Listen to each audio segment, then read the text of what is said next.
This is the After Party. Your hosts are The Great Order and No White Guilt. The crown winner of last week is International Puppy, financially gifting $15. Well, thank you so very much, International Puppy, and congratulations for being the crown winner of last week. In second place, we had a tie. The Great Sloths and another great Wayne Scully, both financially gifted $5. Congratulations to both of you, and thank you both very much. You may financially gift on Entropy in just a moment when I pull it up at 15% cost to you over the course of the stream. You may also financially gift on Cash App. Both of those URLs you will find in the description below. Put on your scuba gear. Take a dive. Jared and I evenly share the financial gifts with our guests here on the After Party, as you all know. Today, we are once again with a crowd, nay, a global favorite. The Golden One is with us. Marcus, please introduce yourself and tell folks where they can find you. And then Mr. George will take us into the conversation. Hello, everyone. It's a pleasure to be with you, gentlemen, again. So, main platform at the moment is Telegram. So it's the Golden One there. Then I have recently begun to post exclusive content to Odyssey as well. Even, and I have my assistant with me. She will just say hello as well to everyone. Say hey. Oh my gosh. You might recognize her from Marcus' videos as the Cuddle Princess. That's her Hey. name.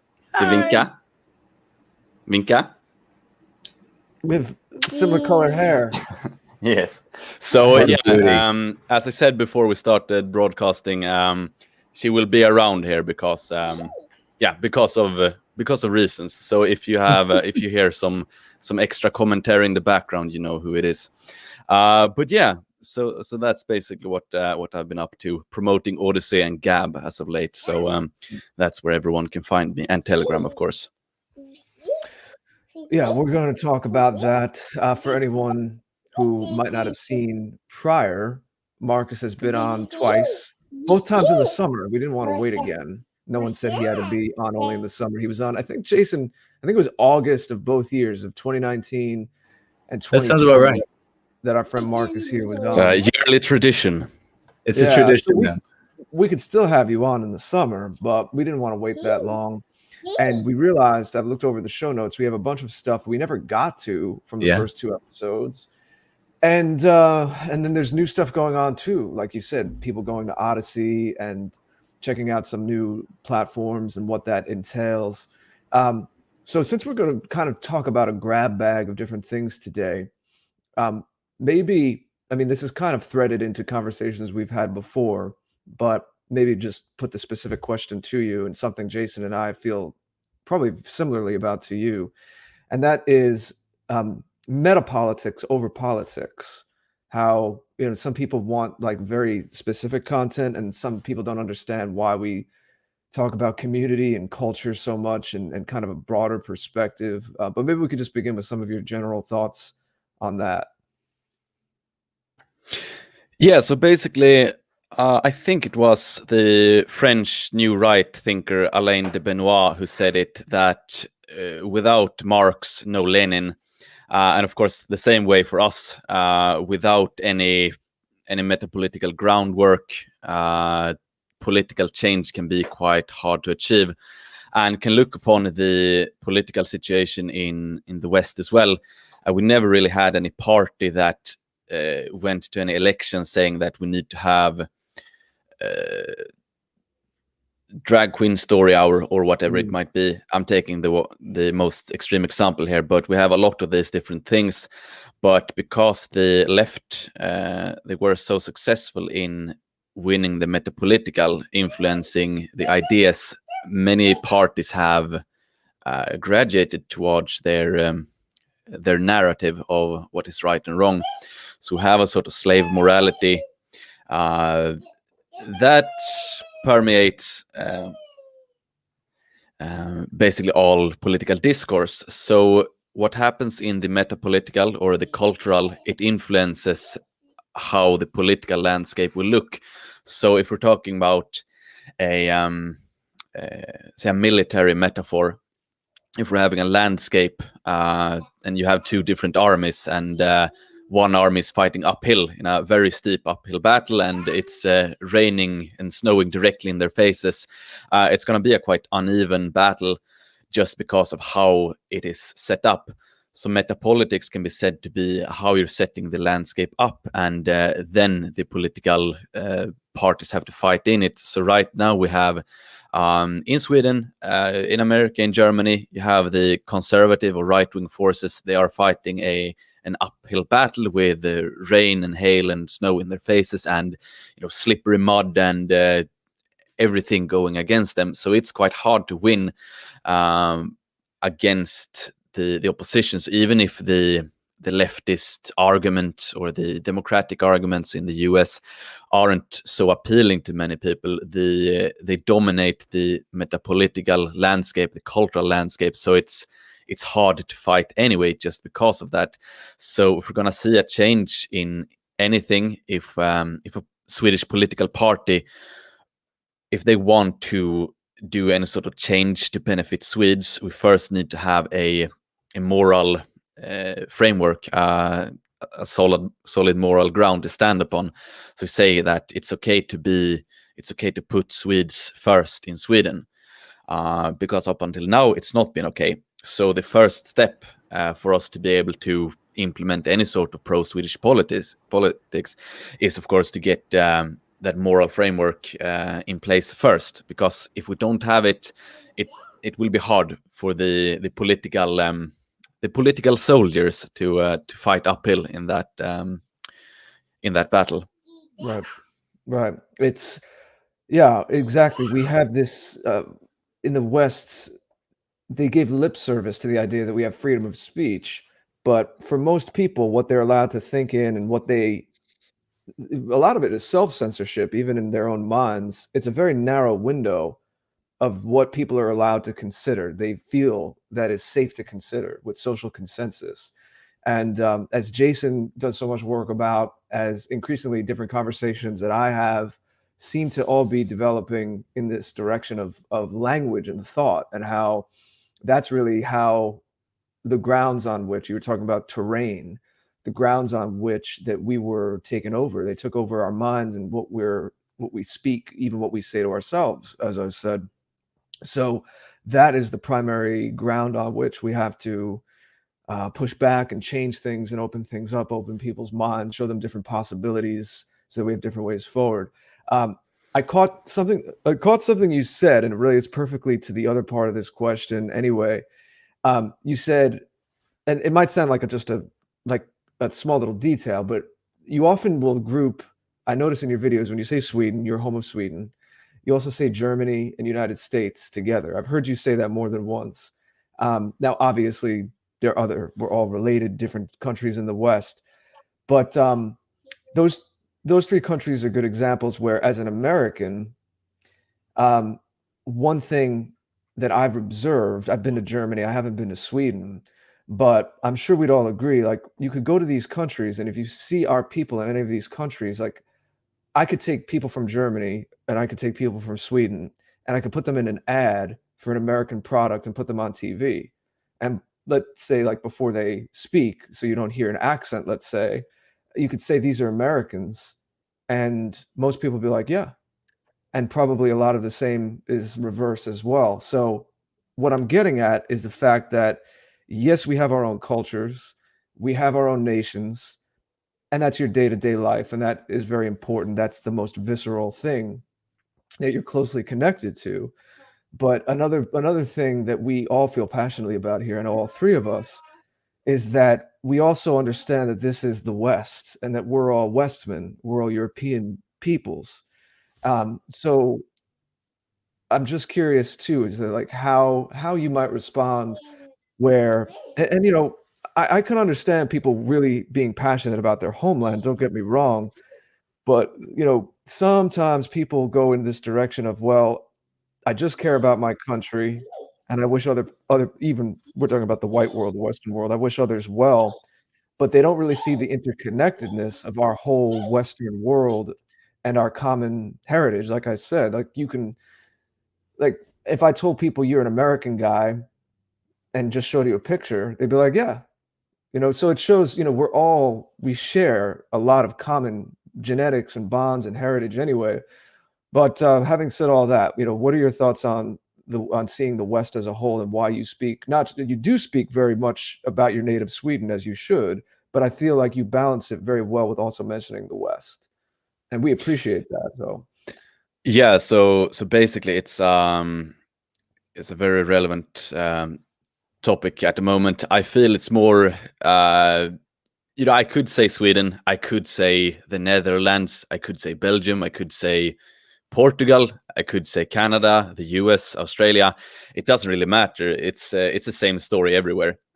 With some small differences. In France, you've had an earlier mass migration from North Africa and Africa proper, whereas in Sweden we've had from more the Arab countries. But it's not really in the grand scheme of things. It's not really all that different. The main storyline, if we're living in a great epic saga, it's the same storyline. What's happening? So whenever I say something, my analysis, my take on a certain situation, it's the same, no matter if I'm talking about the UK or Ireland or America or Sweden. So that's why I try to make it clear that it's not only about Sweden. This analysis, this remedy, it's not only about Sweden. If I say there is a problem that white people do not value white well-being, they don't value their heritage, it applies equally much for Oregon, USA, as it does Holland in the Netherlands. It's the same sort of story. Then also on a more, you know, if we're talking about nationalism, of course I'm a Swedish nationalist if anyone asks, but nationalism per se, it's a somewhat outdated model to look at things, because as it is right now, I'm more interested and I find it more intellectually honest, intellectually more to the point. I'm being more intellectually accurate when I talk about stuff, to say the West, to talk about civilization, to talk about bioculture, to talk about whiteness. Because ultimately, if you use Sweden as an example, we have our two arch enemies, Russia and Denmark. So we can take Denmark. But if I see a Danish guy now, we're on the same side in basically everything. So the nationalism part, that is more of an 20th and 19th century ideology. It's not as accurate. It's not as it's not what it needs to be today. So for me to be as, you know, honest and intellectually accurate as possible, I talk about Europe, Mother Europe, the West. It's more to the point and it's more relevant today, because nation states, of course they exist. Sweden as a nation state exists, but it's not where it's not the teams anymore. Now it's team the West versus a few different other teams. So it's not Team Sweden anymore. It's me and you and our comrades in the UK, Germany, some comrades even in Russia. So it's a completely different thing. So anyway, long story short, I think it's more to the point to talk about the West instead of just any nation. Mm-hmm. Yeah. You also sometimes point out on that political level how you've said in recent videos, America first is good for Europe, especially because if, God willing, you know, there's a situation where things change and all of the refugees are able to go back to a peaceful Middle East, then that's going to benefit Europe as well. So even on a real politic level, the world is so interconnected that we can't just act like, oh, we're just this one Western nation and we don't care what happens in other Western nations, kind of thing.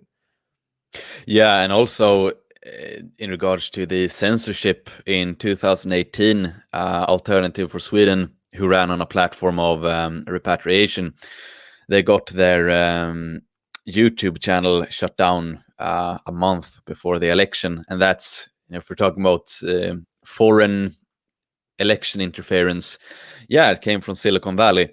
So I mean, when I see American forces working for freedom of speech, it's something that will benefit all over the world. Sweden, especially, since we're quite online people, so to speak. Internet is, everyone is on the internet. So it's many of these things, and I saw it as well with the election now you had in America, that it was going to influence my everyday life as well. I got shut down on Instagram because of it, and I sort of knew that, okay, if this happens, it can go two directions. Either Trump wins and he will maybe deal with these big tech companies, or Biden wins and he will let them run free. And I thought it would be my YouTube that got shut down. It was my Facebook and Instagram instead, but I knew it was going to happen something, and that's a direct result of what is going on there. Then, of course, if we're talking about the metapolitical, and if we're talking about the leftist takeover of culture and institutions, it happened basically the same time during the 70s. So after the fateful year of 1968, it happened almost at the same time in all different Western nations. They went through academia, media, and all over every institution in society.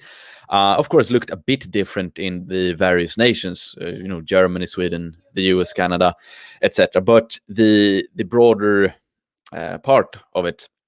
So by the same token, if we're going to have a change, if we're going to win on a civilizational level, yeah, we need to have metapolitics from our side win in Germany, France, England, etc. So it's very interconnected, and the metapolitical and the culture war, it's it knows no borders.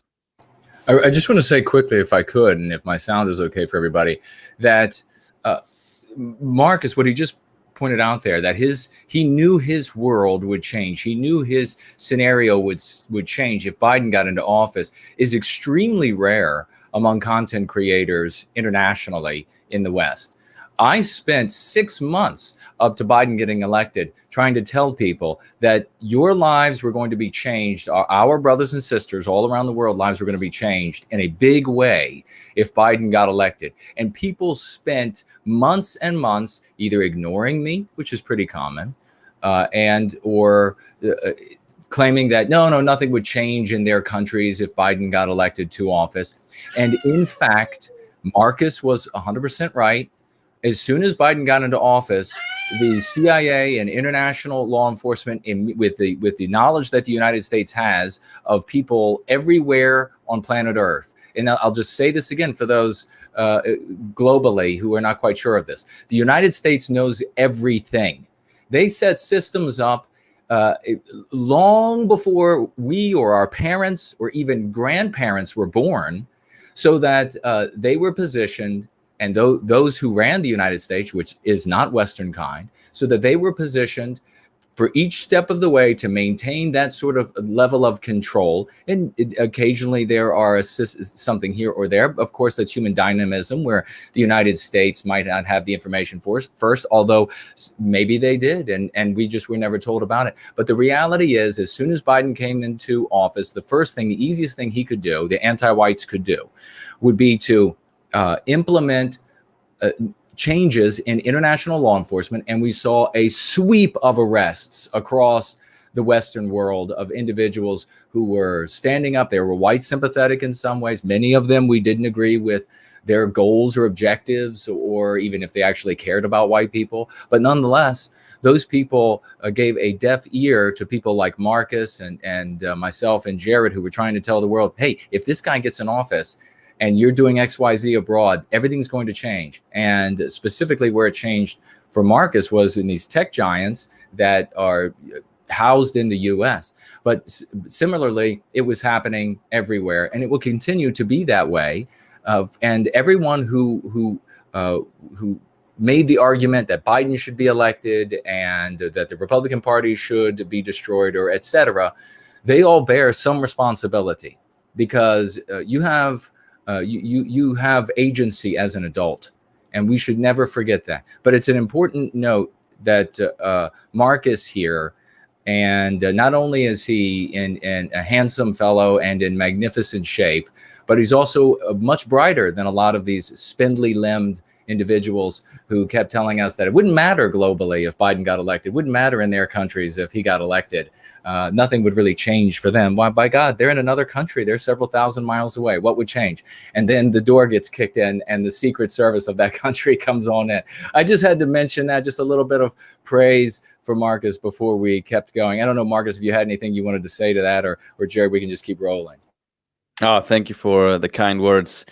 Yeah, of course, it's exactly what you say. And in retrospect, I also see with dismay those type of people who wish for an acceleration of things. I mean, if we're all getting banned because of the Biden regime, yeah, we can't reach out to particularly many people. And here's the thing: for anyone who is red-pilled now, I mean, we still have so much work to do. We still have so many people to just rewire their way of thinking. So if we're talking about white well-being, it's still controversial for many people to even think in those terms. So to take an example on how metapolitics can influence politics, we have the party, the Sweden Democrats, which is a sort of right-wing party, sort of critical to mass immigration, but it's a common trope they have. It's a common thing they say is when they say it's better for them, the refugees, if we help them in their own countries. And of course, yeah, it's true, because we can spend more money to help them in their own countries, but still, it's not the thought of them is still, how can we help them in the best possible way? It's never, how can we help Swedes in the best possible way? So we need to reconfigure the minds of people to say, how can we help our own people first? What is best for, in the Swedish situation, which is the best way forward for Swedes?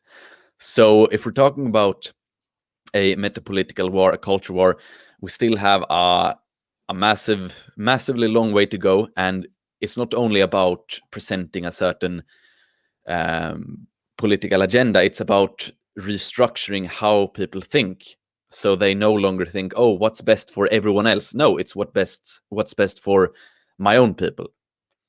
So yeah, I went off on a somewhat related tangent there, but yeah, no, it all relates.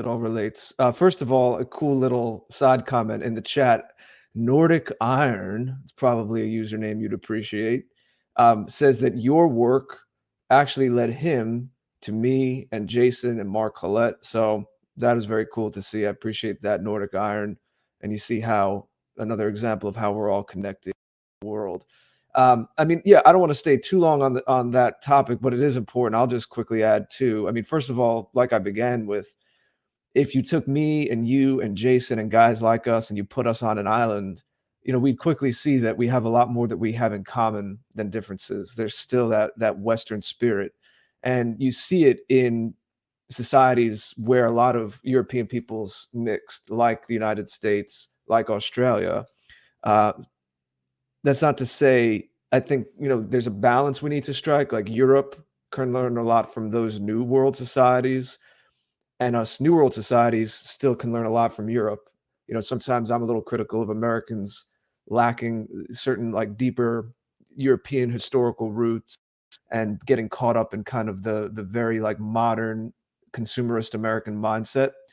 And then on the other side, you know, we can show you all that you can still be Swedish, you can still be English, whatever the case may be, but there is still very much a common ancestry and heritage to the West. As I said, just the way we look. I mean, like I said, if I showed people a picture of you and said, this is my friend Marcus, who I grew up with here in America, they'd say, oh yeah, okay. You know, no one would question that you're an American. So that goes to show, I think, a lot. Jason has a nice turn of phrase. What is it, Jason? I think it's we're one people with many nations, we're one people with many. We're one nation with many countries, or one people, many countries. Yeah, exactly. Or I think I might have mentioned this to you previously, Marcus. I try to think in metaphors and parables sometimes. So sometimes I use that image of the Russian doll, the layers. It would almost be like saying, I use the Russian doll just to say there's different layers of kinship and there's different layers of boundaries. So to say that you should only care about your ethnoculture, your ethnos, like in your case being Swedish, and never think about the West in general, it would almost be like saying, if you took it down another level, that you should only care about your family. You don't care at all about your town, or you don't care at all about your country. It's like, yeah, there's human beings. We have the dynamic layers of kinship and layers of connection. And of course, with your everyday and your four walls of your family, you're with your wife and your daughter there every day. So there's something more visceral and immediate about that, even than your country, Sweden. And then Sweden's closer to you than maybe the West. Like the West might seem a little more abstract, but it doesn't mean that it's not real. It doesn't mean that it's not in us. Another thing my friend Jason here says is that the West is in us. Sweden is in us. America is in us. Just like you said, if we went to an island or we went to another planet, we would create a culture there in that environment, appropriate for that environment, but that bore all the markers of Western instincts and Western civilization. And, for all of those, the people who talk about the wars that we had, that's not the only bit of history. I mean, there was plenty of cross-cultural exchange and science, among countries, and artists among countries, trading information, inspiring each other, trade. I know you talk sometimes about the Hanseatic League in Northern Europe. So it's not all that we were at war, and sometimes it was petty dictators, or there was a lot of financial, economic kind of manipulation. So we can't let that get us aside. But even when you don't want to get into a conversation with someone and get into the weeds of all the different historical facts and figures, because sometimes it could be a little messy getting into the nitty-gritty of that unless you've really studied it. The main thing is just we're all connected, and anyone who has a conclusion that is anti-white is arguing in bad faith. No matter what they say, if they're trying to justify harm against us and our children, then we can't countenance that. Now, on that level, so we'll go somewhere else. I can just add something, Yeah, just please. a last note there, and that's actually that I think if we're looking at the West and bioculture, white well-being, it's actually it makes more sense, and actually nationalism is more abstract because of how we look, for example. Such a deep primal feel you get. Yeah, this guy looks like me. Yeah, this guy, he has a similar understanding of body language or whatever it might be. So on the most primal level, it makes more sense to talk about European bioculture or whiteness or whatever it might be.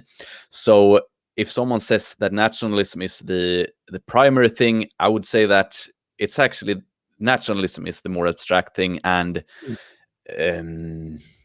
European bioculture is the first and most reasonable step. So it becomes more like an American prison. You see, you have different gangs based on race because it's such a primal thing.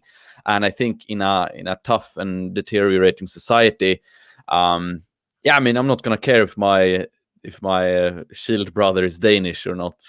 I have forgiven all of their transgressions against Sweden, and I'm sure. I'm not sure if they have forgiven us, but we can hope.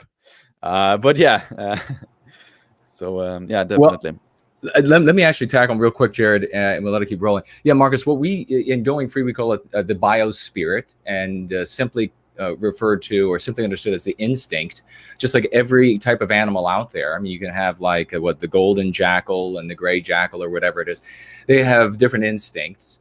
When it comes to an animal as advanced as a human being, those instincts are manifested in our culture. And so that's what you're talking about right there. That's why we have very different cultures, because we have an instinct, a biospirit that's producing something very different. So I will tack on to what you both have brilliantly said, that we see in our brothers and sisters across these imaginary boundaries. We see ourselves, we see our family members, we see people that we are maybe even intimately, very close to us. That we see those same people across those imaginary boundaries, but there's something else And that's something else, is that we see the biospirit projected, the same biospirit projected across those imaginary lines in the next country over, in the next Western country. We see that exact same, so we can immediately, that same harmony we feel when, if you're a Swede and you're in Sweden and you're around the architecture, you're around the painting, you're reading the literature of actual Westmen, Swedes, and men, women, and children who have written these things, created these things, and they harmonize with that. They feel like, I'm at home with this. I harmonize with this. That same awe, that same harmony that is felt by a Swede in Sweden is going to be felt by an American in Sweden. But when I say an American, I mean the founding stock of America, the people who actually created America. We have wonderful Americans of all races, but we have a founding stock of America, a specific people. And it wouldn't be Western if it weren't for them. So somebody like myself or Jared could be dropped in any Western country, and we're going to feel the harmony of our biospirit with their architecture, with their literature, with their paintings, with their statues. But if you were to drop us in, Nambia or someplace like this, we're definitely not going to feel at home, even if there weren't any people there. Even if we didn't have another soul to see, and all we had was their literature, their art, their architecture, their creations, we would definitely feel like we are in a strange, very strange place. And we would feel that discordance in ourselves. That is the true differentiator between the different peoples of man, is that instinct that is the same for us and creates Western civilization everywhere we go. And inside the Asian peoples creates Asian civilization everywhere they go. And we can appreciate their creations. We do appreciate their creations where they are worthy of appreciation. But nonetheless, we can't feel that same harmony, that same connection. And it is most easily seen when we look at the different gods that we have worshipped across the West, and the temples and the churches and cathedrals we build for them. We always experience that same resonance, that same harmony. Whether it was a God we believed in, or we believe in no gods, or whatever it is, we feel that same sort of deep spiritual connectedness to that creation. So it does mean that there's something there, something magical that we are moving toward and pushing toward. And the final thing I'll say, and pass it back, and Marcus, please feel free to say anything you want, and before Jared takes us into the next point, is that I guess when it comes to our brothers and sisters, and we've had conflicts in the past, perhaps that was a stage like puberty that we had to go through. And at some point, I say in the beginning of Born Guilty, at some point we had to be a single people, and we were the elements, the environment, the disease, other tribes, etc., all sought to conquer us, and we prevailed. And then in the ignorance, we had petty chieftains that led factions away. And then naturally conflicts would come of that, because we were no longer seeing ourselves for what we were, which was a single people, a single nation with many countries.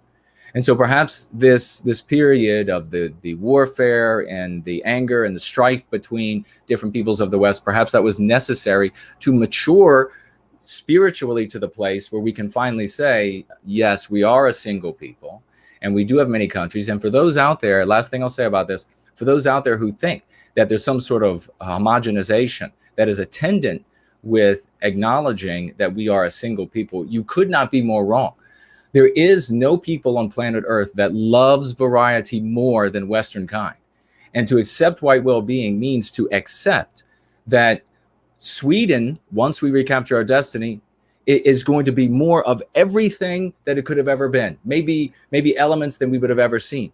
The same way with the UK, the same way with America, the same way with even different regions in each of these countries. We're going to want to nourish, sort of put the best soil possible in those environments to help bring forth all of the great variety. Because for God's sakes, it's one of the things that the anti-whites have used against us over the years, is our love of variety. They've said, well, you love variety, don't you? Well, the reality is I would like to have a lot of variety. I would like to have a street in Washington, D.C., or streets where it'd be like, this is the street where it's all Swedish restaurants and costumes and parades, and this is the one for Italy, and this is the one. It would be magnificent. That would be the kind of variety I would be very happy with, and I know that white people would.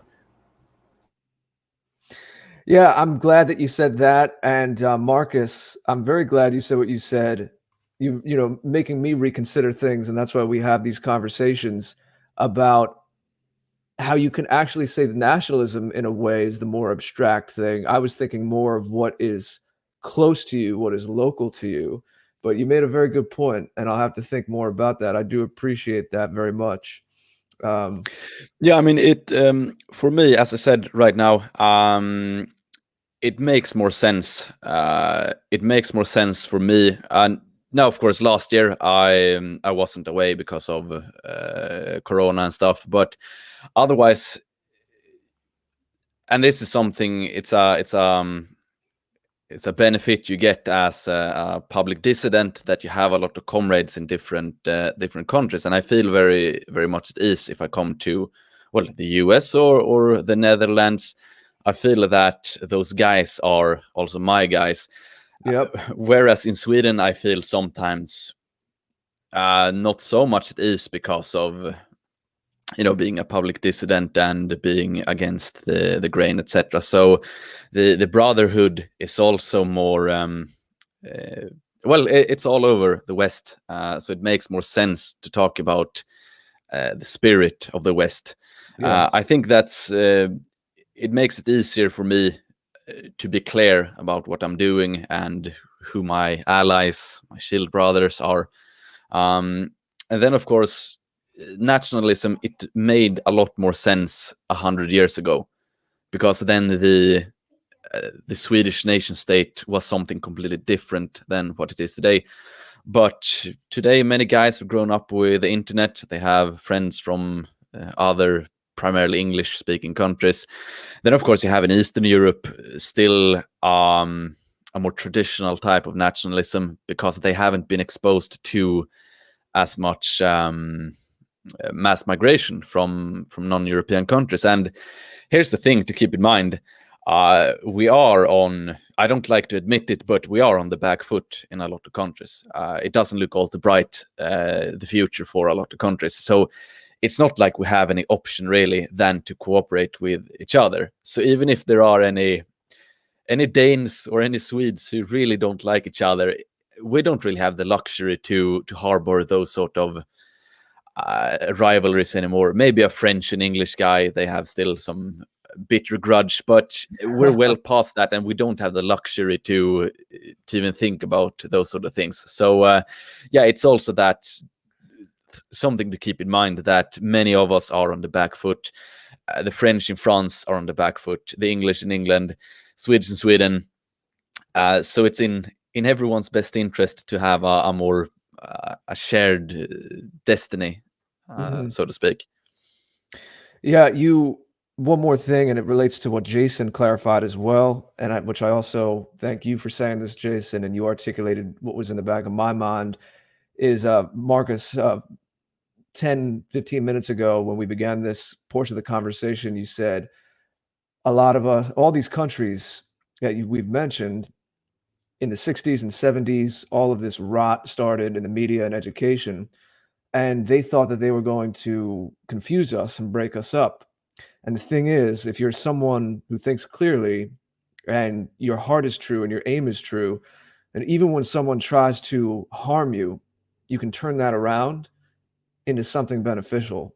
And I very much agree with what Jason said. It's, again, something we speak about a lot. It's a key theme of what we're talking about, is that right now, as challenging and as painful as it is, it's actually a bottleneck that's forging people that want to be here. Like how you said, Shield Brothers. Well, it's not just the fact that we're Westmen, men of European descent. It's also that the flame of the West is in us, and we recognize that in each other. So it's selecting, these conditions are selecting for the men and women who want to be here, who want to continue this story. So even though it's a very difficult turn in our history, as Jason was saying, it's actually making a people, forging us out of this fire. So what they use for our harm, we're going to use ultimately for our good.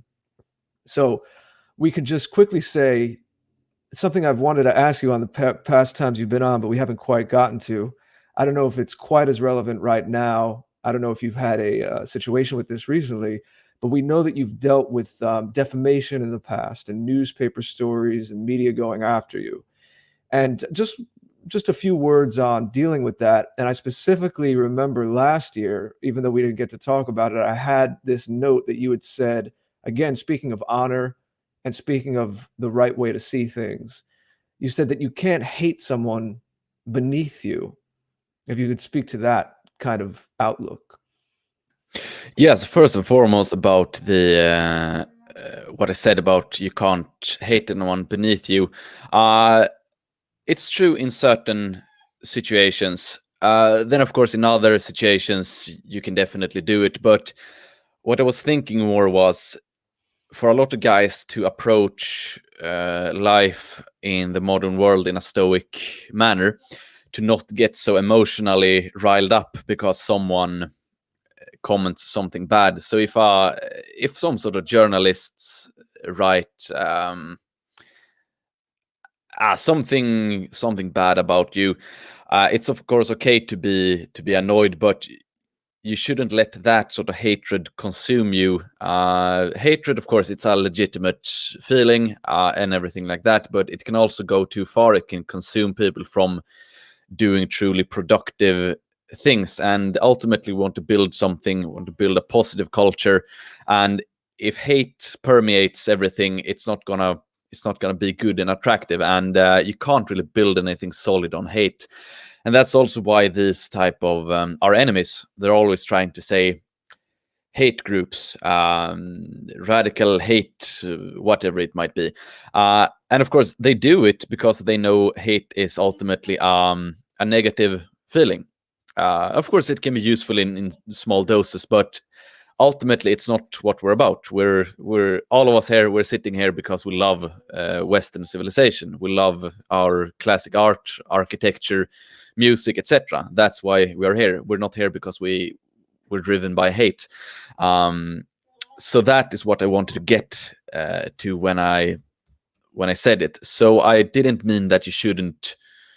That is wrong to hate. Of course, you can hate evil people, but you should never let it consume you.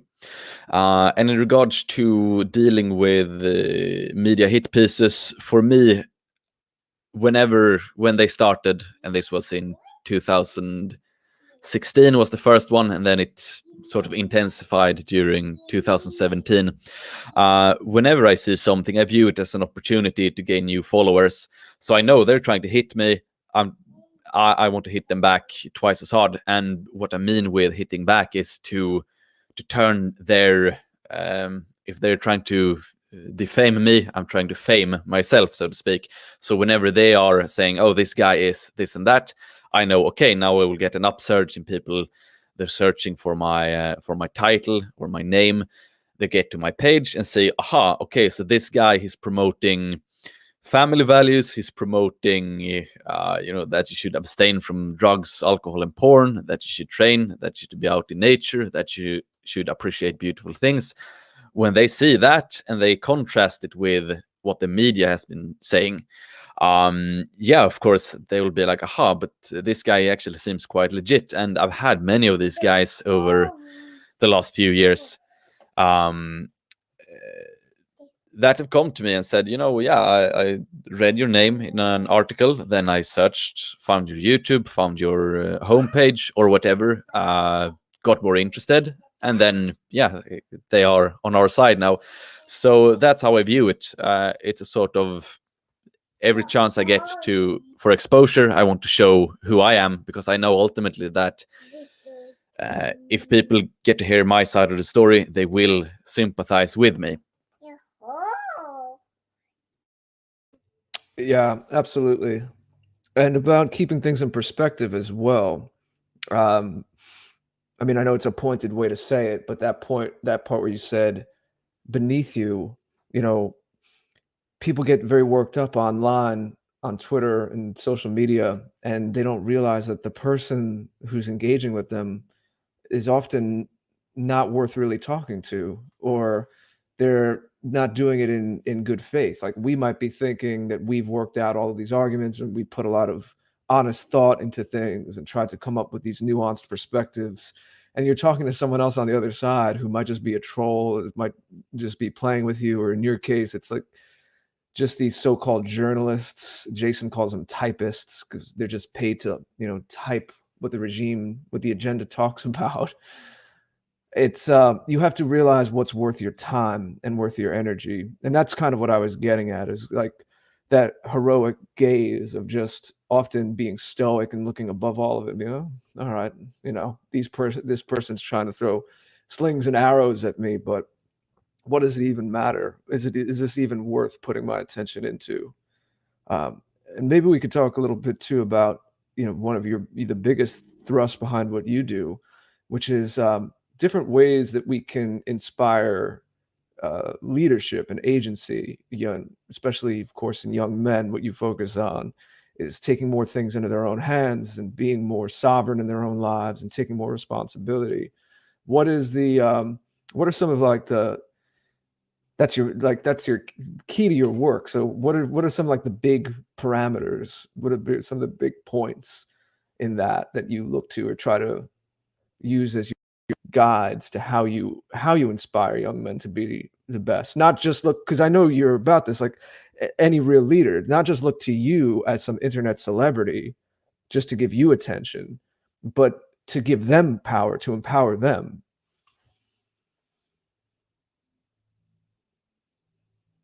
So that's exactly what I want to do now, and I want to say to as many people as often as possible that I'm not out to be I'm not out to gain all glory and fame for myself. What I want to do is for other guys to get attention as well, to present them in a good position of leadership that they can also inspire others. So I mean, if I could create 100 younger potential leaders, and they can in turn spread wisdom and spread the notions of European bioculture, white well-being, everything like that. That is how we win ultimately. If we have a lot of people that they take responsibility for their group, so have that sense of, because I know it's sort of comfortable to wish for a great and heroic leader to come in and save the day, but it's hoping for too much. Instead, everyone needs to go in, say, what can I do? And if some young guy listening to this, maybe work hard, and in 5-10 years you can be a leader of a group of how many men it might be, and you might in turn inspire 2 other guys to be some sort of leaders. So I mean, we need to instill in as many people as possible that it's up to us, and when I say us, it's everyone basically. We saw what happened with Trump. I believe Trump, he was a good man and he wanted to do a lot of good things, but if he has an entire deep state against him, there's only so much one guy can do. There has to be a lot of guys, a lot of good men and women behind every movement.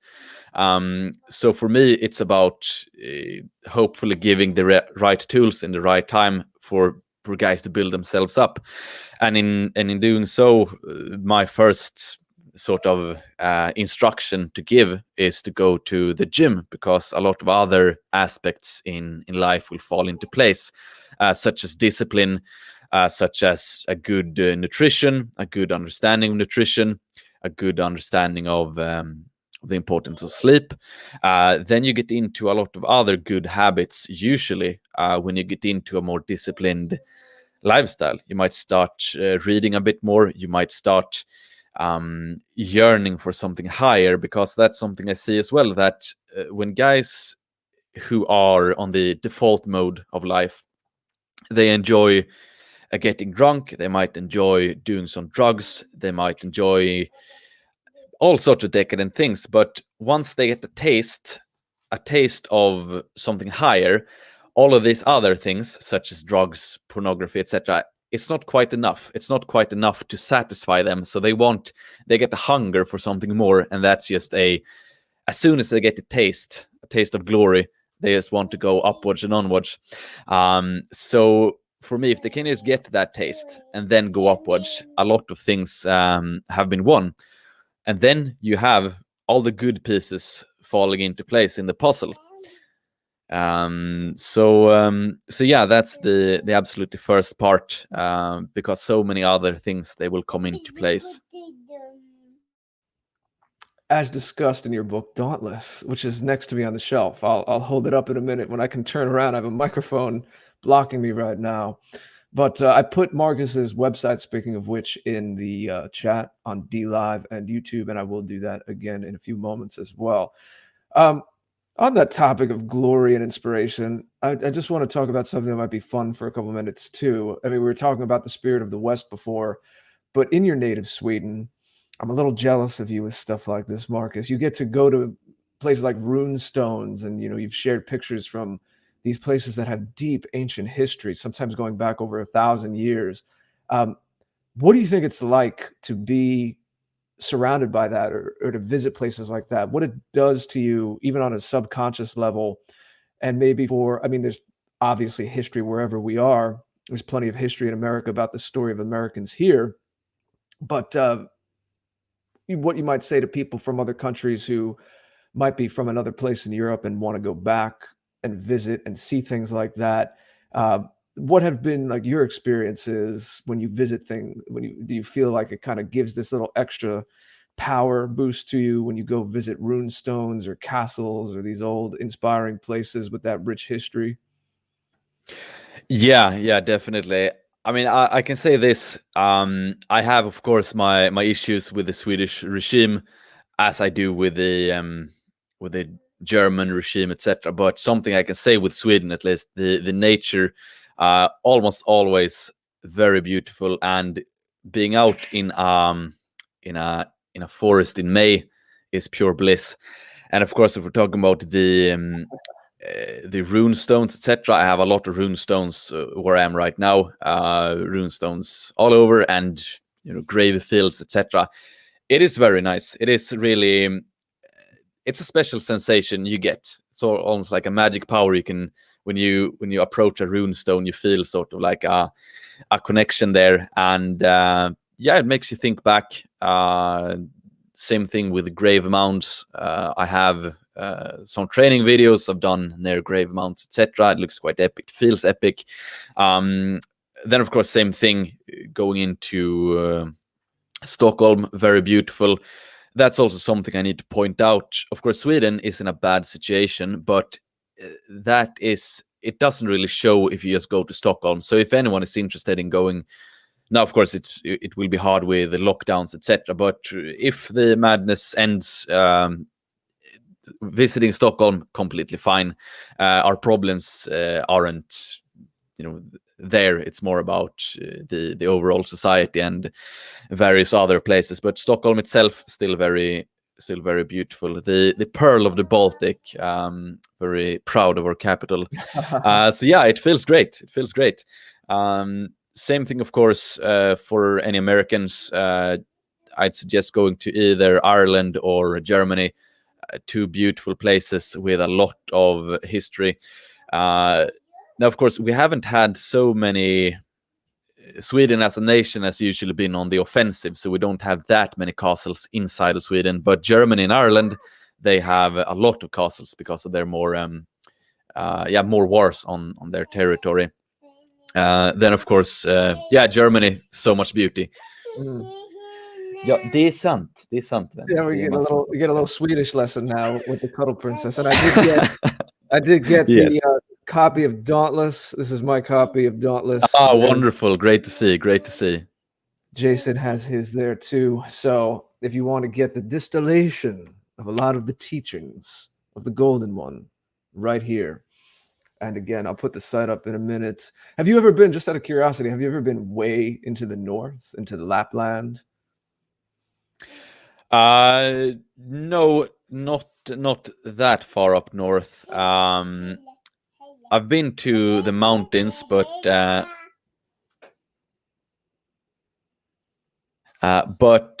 to the far north, not yet, at least. Yeah, I'm curious what places, what it's like up there. We see these pictures of like those ice hotels and things like that. I'd imagine it's very quiet with all the snow in the winter and the ice. Yeah, it is beautiful. You can get usually most people, they go to a place called Fjällen or Åre. So that's two places near the Norwegian border. So as soon as you get to the Norwegian border, we have a big mountain range, and there you Yes. have all ski resorts, and yeah, very beautiful, very beautiful. I have some. I think I have a video on my Odyssey and YouTube called Elven Pagan Ritual or something like that. At the end of that video, I have some film footage I took up in the mountains. Very beautiful. Mm. You've been skiing up there by the Norwegian border. Yeah. That sounds nice. We'll have to arrange a holiday. What you mentioned Odyssey, so why don't we talk a little bit about that? You've been passionate about, as you said in the beginning, promoting some of the alt tech, and you see a lot of promise with Odyssey. I know you and I have both, the last couple of weeks, we've been sharing some of each other's posts on Odyssey. So what do you see about that, and what do you see about perhaps having our own platforms one day, and where this is all going, and how we can maneuver around the big tech censorship? Yeah, so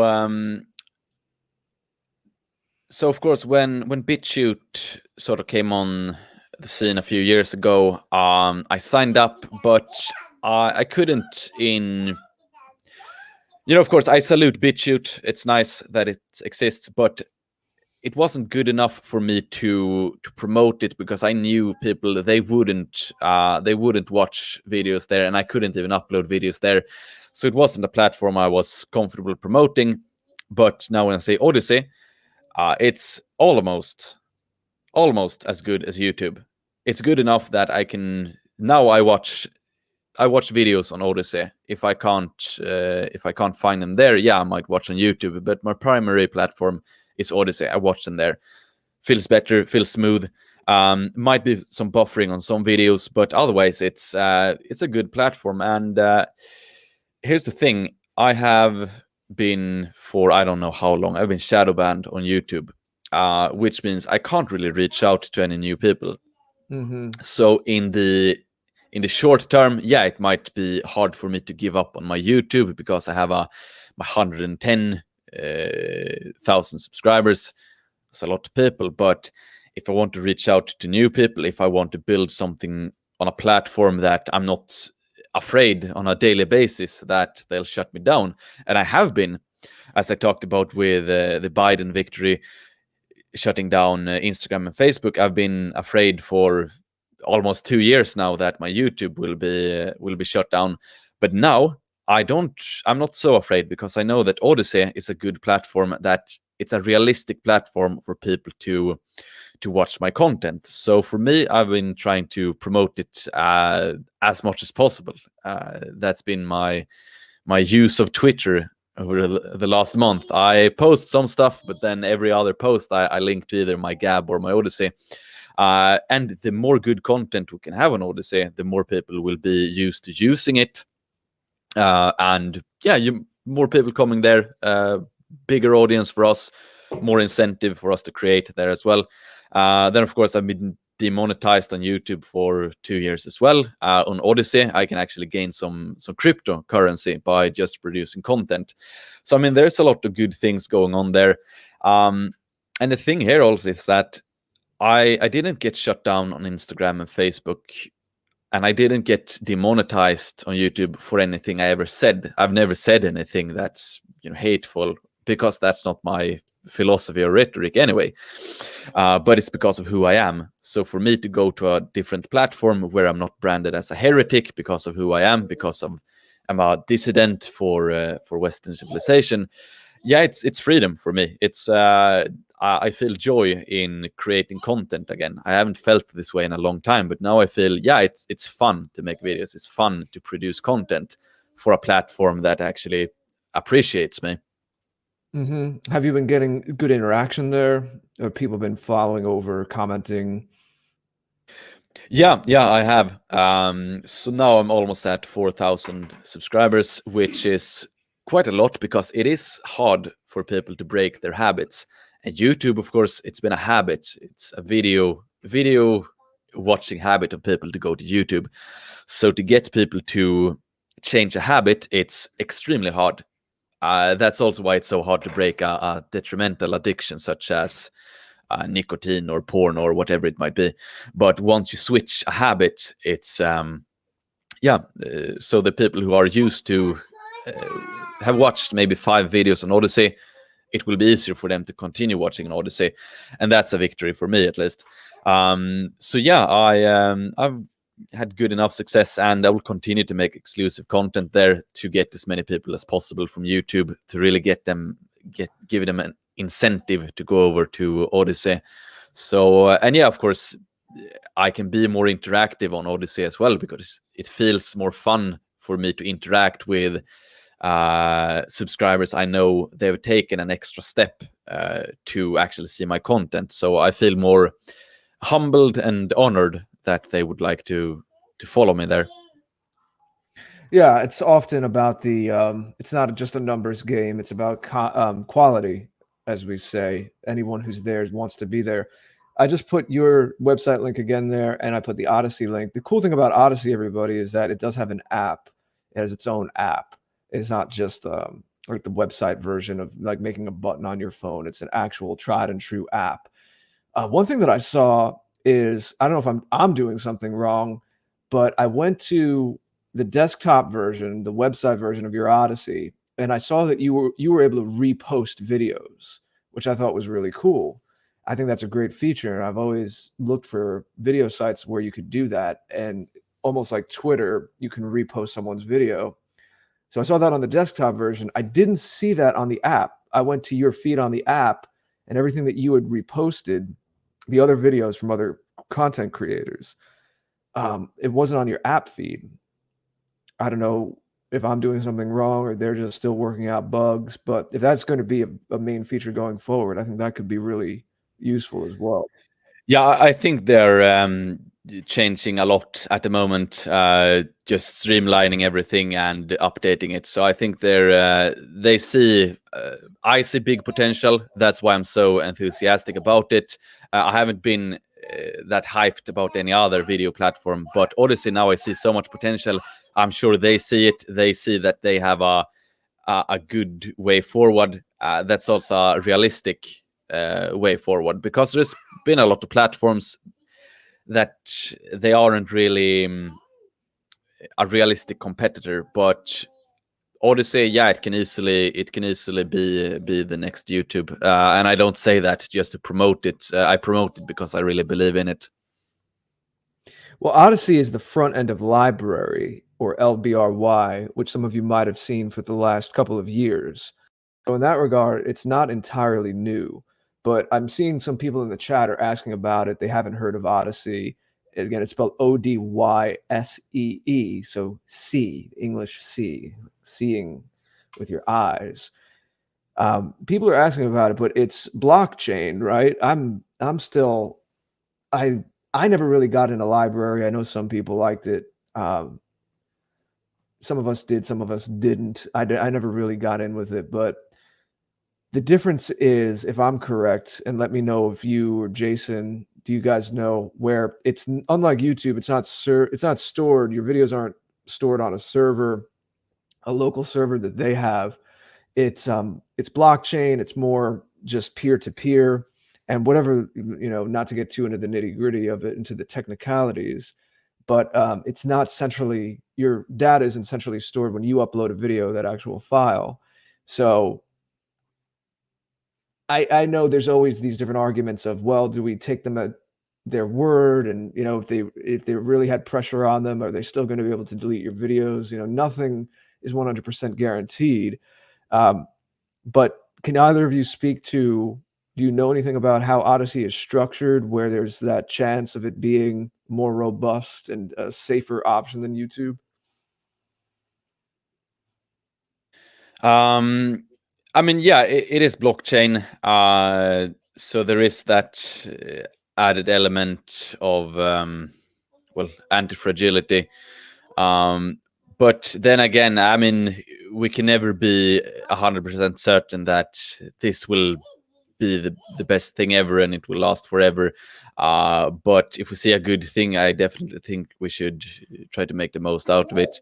And from what I've seen thus far, compared to BitChute, I've seen BitChute, they have blocked quite a few videos based on geography. So I have videos that might be illegal in Sweden, for example. They're blocked. I haven't seen any of those sort of things in Odyssey yet, but I can't say for sure what will happen, and I don't have any particular insights into the technicalities. Mm-hmm. I don't either. I've heard that it's just blockchain, but again, I think I'm waiting, like a lot of people are, to find out exactly how they're going to respond under pressure. I agree with Marcus 100%. That if there's an opportunity somewhere, we seize it for as long as we can, and then move on when necessary. Yeah, I will say, and again, like Marcus said, we salute anyone trying to be independent and give a different portal for independent voices and alternative media. Well, alternative relative to the mainstream nonsense, but it's really what's real and what's true. But I will say that I think all of us agree, and maybe this is just healthy competition. Maybe BitChute will respond and step up, but the interface, the aesthetics of it, it's just cleaner and more aesthetic than BitChute.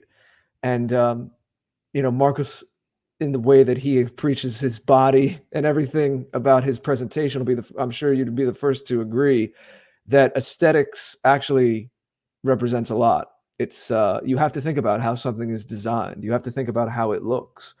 If it's fresh and current and sleek, that communicates something, and that says that you're serious. And Odyssey does have that going for it as well. It doesn't look this fly-by-night kind of thing. So we do have high hopes for it, but I will say, as I always do, all three of the gentlemen you see on the screen, we have our own websites, and that's very important too. That's where we have the most control. So please make sure you bookmark those, sign up to mailing lists. But anyway, Jason, what is going on in the chat? Do we have any questions or comments for our friend Marcus? Well, we do indeed. Let's see. We have financially gifting is our one and only great slots. Financially gifted $5.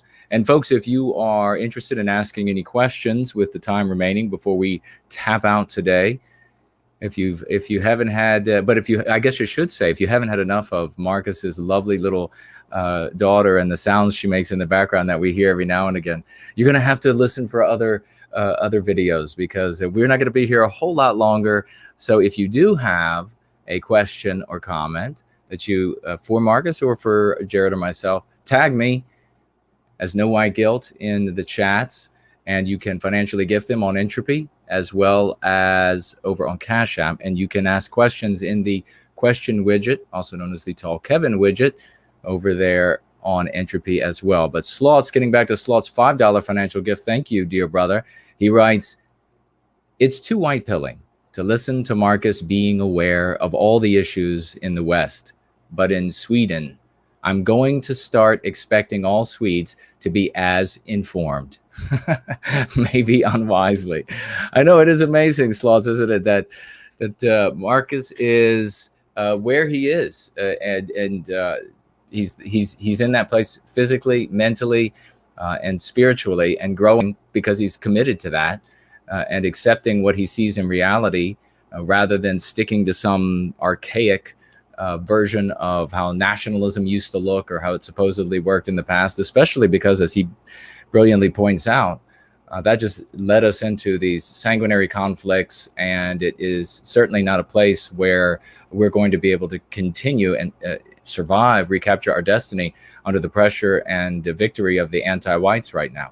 So obviously going to have to abandon these sorts of things. But yeah, I think maybe expecting that all Swedes will be as well informed and well thought out as Marcus, I think that might be, you'll have to wait a while for that. Probably the same with every country across the West.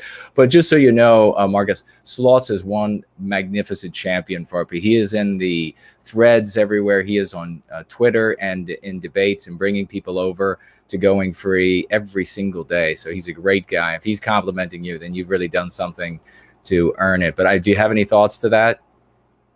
Oh, well, first and foremost, thank you kindly for that. Yeah, no, I mean it goes same thing as in any European nation, any Western nation, that the red pilling process, the enlightening process, it goes forward. Then of course we've seen with the recent rather tyrannical, one might say, measures that some European nations have taken. Germany, for example, a lot of men and women are waking up to the fact that the regimes, they don't really have their best interests at heart, both when it comes to replacement policies and also so-called health policies. So yeah, I mean I'm optimistic in regards to the enlightening of our people worldwide.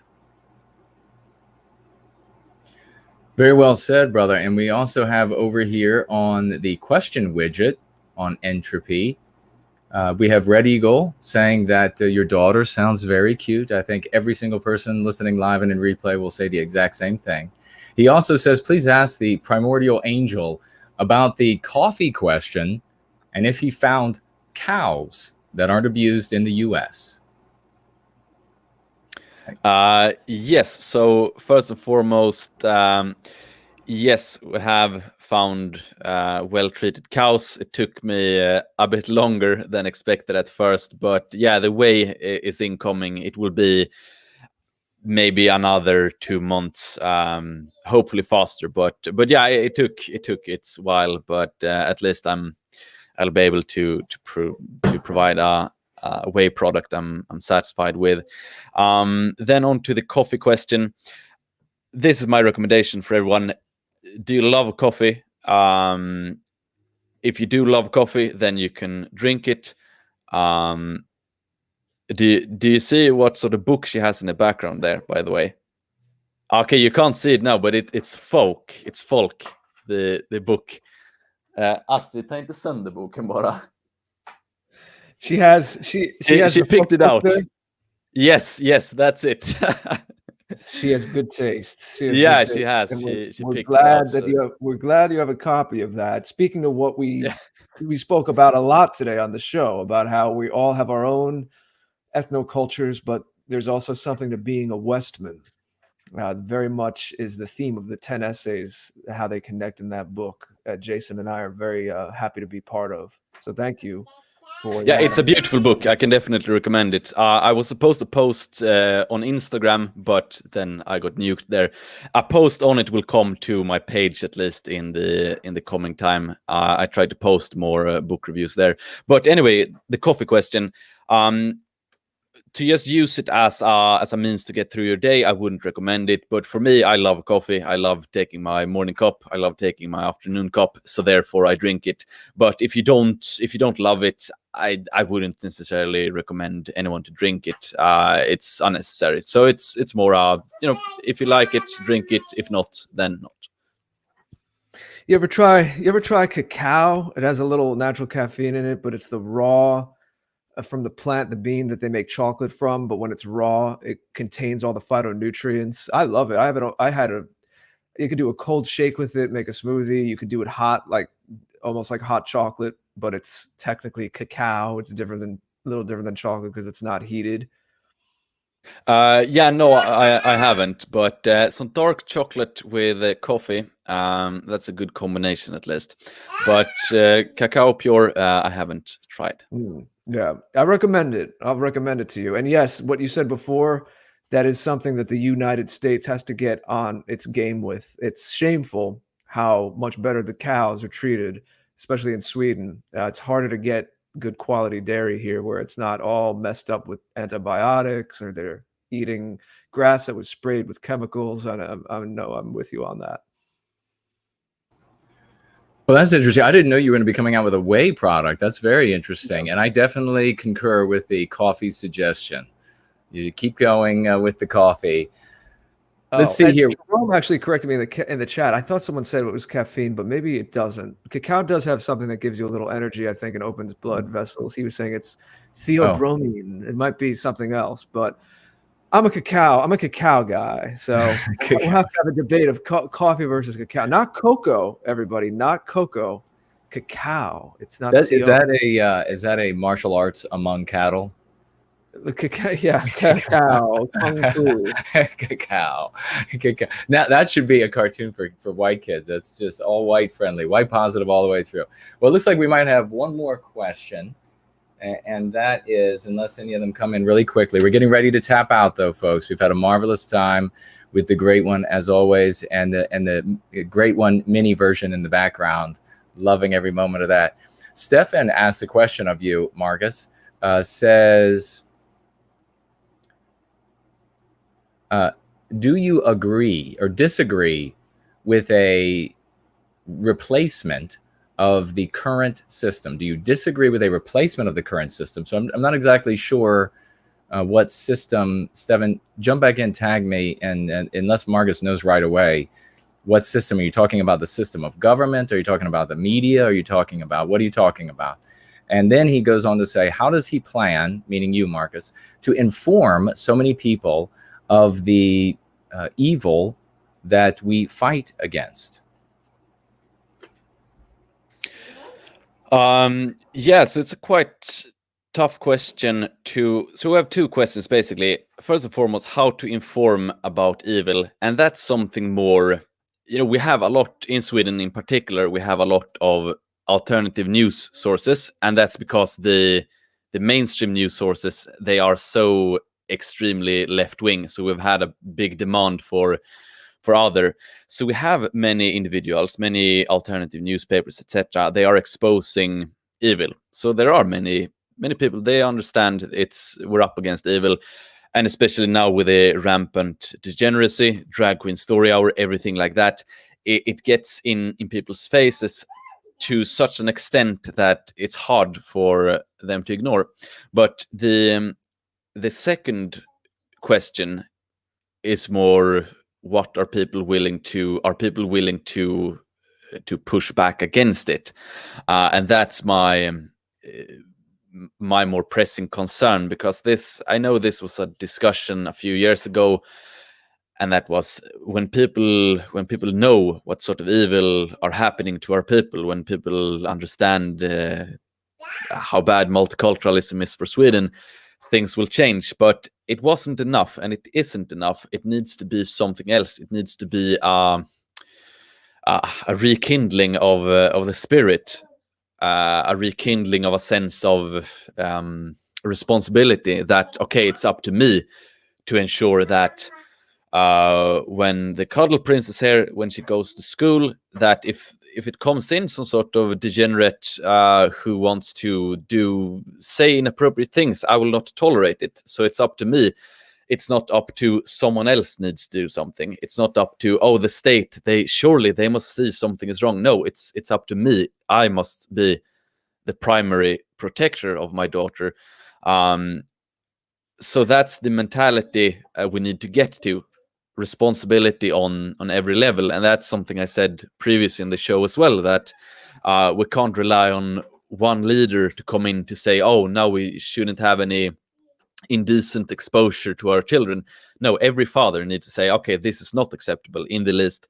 And then, of course, in my scenario, I will, if there is a school class, I will talk to the other fathers and say, like, okay, guys, if this happens, if we see that they're trying to promote some sort of vile agenda at an early age, what are you going to do? I will say, I will step in and I will have a talk to them. And I mean, talk in a polite, but, a polite manner, but still being firm with them and say, like, this is not acceptable. So yeah, I'm not quite sure if I responded directly to the question, but my point is that we also need to reawaken the sense of responsibility. Yeah, I think you did. And Stefan, followed up just to, and you're definitely speaking to this already. He's talking about what we refer to, Stefan, as white erasure. We don't use the word replacement. For one thing, words like replacement, and I'm not going to put the word in front of it that's usually used, and deep state, and all of these sorts of different terms, we let CNN decide whether or not those things are true. Because on YouTube, anti-whites listening to us, they can make a very different decision about whether or not we're saying these things are true. So, but nonetheless, on a deeper level, though, replacement is always a good thing. Or almost always a good thing in people's lived experience. And so when you get a replacement for your refrigerator, is because the last one was lousy. If you get a replacement for your wife, it was because the last one was lousy. So we don't use replacement for what happens to us. That's white erasure. And thank you very much for that question. We have one more financial gift, and then we got one question from the great Nordic Iron. And then we will be tapping out. We have Never Caught Being Quiet, financially gifting $5. Thank you so much, dear brother. You three gentlemen are doing God's work, he writes. Question for Marcus. Heaviest 1 rep max bench press you've ever done? Yeah, so I have 2 videos up on Odyssey and YouTube. So it's 170 kg, and that's with a pause. And then I have 180, which isn't with a clean pause. But yeah, I suppose it goes as well. So I can't calculate it in my mind now, but 170 and 180 kilos. So I suppose it's something like 400 pounds or something. Mm-hmm. So yeah, the videos on Odyssey. I'm promoting my Odyssey again here. There you go. And finally, we have the great Nordic Iron saying, question for Marcus. What flavors, if any, are you planning for the ever glorious way? Hail from Jotunheim, my brother. If that's how you pronounce it, I don't know, but I gave it a stab. Yeah, Jotunheim. Okay. Yeah, so we have for the American shop, it will be vanilla. Vanilla with stevia, and then for the Swedish and German shops, we have jordgubb, that's strawberry, also with stevia, and then some other flavors might appear later in the year, also a completely natural flavor to minimize any sort of any non-way, because I know a lot of guys, they want unflavored so they can put in flavors themselves. So yeah, stay tuned on I will update on Telegram as well the development. But yeah, I'm going full steam ahead with the way. It's trying to make best possible product. Well, I hope it works out magnificently for you. I have a couple of your shirts, and folks, make sure that you support Marcus and the good work that he's doing. There is no virtue trapping, no shame extorting, no road blocking in the white positive sphere. When people are doing good work, you make sure that you support the work that they're doing so that they can live the life that we need them to live to be able to continue to serve white well-being. So we have come to the end of a glorious time together with the golden glorious one. Brother, where can folks find you, and what can they, if we don't already know, and what can they expect from you in the near future? Yeah, so main platform at the moment is Telegram, so the golden one there. Begun posting more on Gab also, Minds as well, because it looks so clean. It's so easy and nice to use as well. So I might start upping my Minds game. I am, of course, on Twitter still, but I mainly use Twitter to promote the other platforms. Then, of course, the goldenone.se is my personal page. Quite nice page, if I may be so bold. Legiogloria.com, clothing. And, of course, Odyssey, the golden one there. Be sure to be subscribed. I post exclusive content, and I will continue to post there, gradually moving over all content to there as well. So if you want to stay updated with all video content is Odyssey. I will continue to post to YouTube as well, but the more spicy content will be on Odyssey, so to speak. So yeah, that's where to find me, and all links are on my thegoldenone.se page as well. Well said, and thank you so much for being with us today, brother. Mr. George, the mic is yours. Oh, well, I just put Marcus's website, thegoldenone.se, again in the DLive and YouTube chats for anyone listening live. And of course, if you're listening in replay, especially if you're on YouTube, on Jason's No White Guilt channel, which is where most of you would be listening in replay, well, on our websites, you'll have all of Marcus's links on the post for this episode. Every single episode that we do is archived. It's backed up in a much more secure way. We do not use video feed where we embed from any social media platform, actually, although we do include relevant links to where you can find a show. But when you actually play it in the post on the actual website, it's pulling from something entirely different. Jason and I are hoping that what we do here stands in posterity for many years. We're not trying to hide what we do. We're proud of what we do in the community here, and we're trying to leave a trail, let people see how this was all dealt with, and the culture, the change, the Renaissance we were all part of in this early part of the 20th century. So having said that, Marcus's links will be there.